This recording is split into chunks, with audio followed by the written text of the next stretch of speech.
नमस्कार दोस्तों, episode SFM channel पे आपका स्वागत है। आज हम आपके सामने एक नई पौराणिक कथा लेके आए हैं। राजा हरिश्चंद्र सत्यवादी कैसे थे, तो आइए उनके जीवन पे थोड़ा प्रकाश डालते हैं और उन्हें सत्यवादी होने के बारे में हम जानते हैं।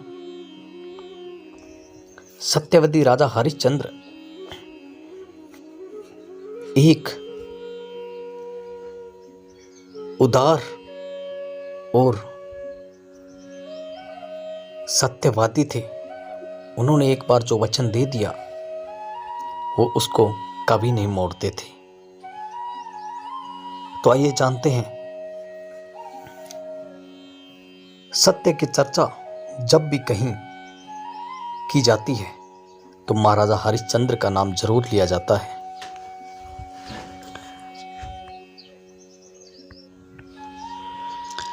सूर्यवंशी सत्यव्रत के पुत्र राजा हरिश्चंद्र, जिन्हें उनकी सत्य निष्ठा के लिए आज भी जाना जाता है, उनके सत्य के प्रति निष्ठा उनके युगों बाद भी सत्य का प्रतीक बनी हुई है।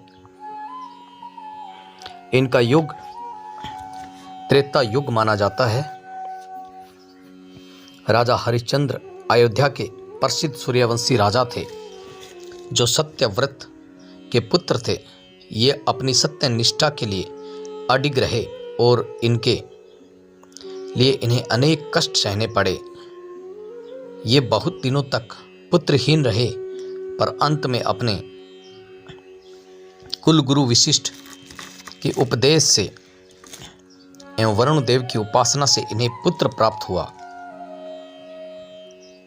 राजा हरिश्चंद्र सच बोलने और वचन पालन करने के लिए मशहूर थे। उनकी प्रसिद्धि चारों तरफ फैली थी। ऋषि विश्वामित्र ने राजा हरिश्चंद्र की प्रसिद्धि सुनी। वे स्वयं इनकी परीक्षा करना चाहते थे।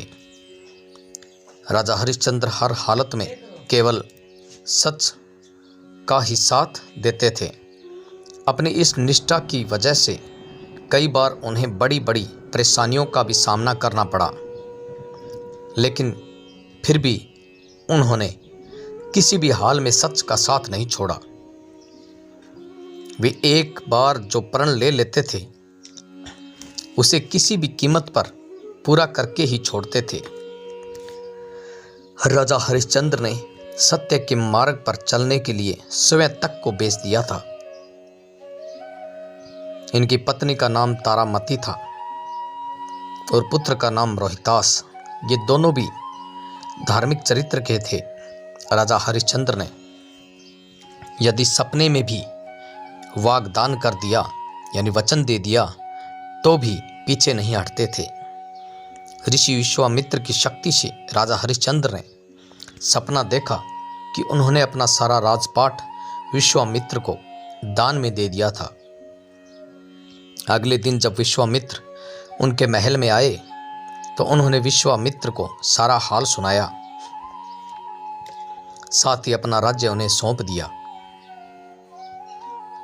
जाते जाते विश्वामित्र ने राजा हरिश्चंद्र से दान उपरांत दक्षिणा में 500 स्वर्ण मुद्राओं की मांग की। विश्वामित्र ने राजा को याद दिलाया कि राजपाट के साथ राज्य कोष भी वे दान कर चुके हैं और दान की हुई वस्तु को दोबारा दान नहीं किया जाता है।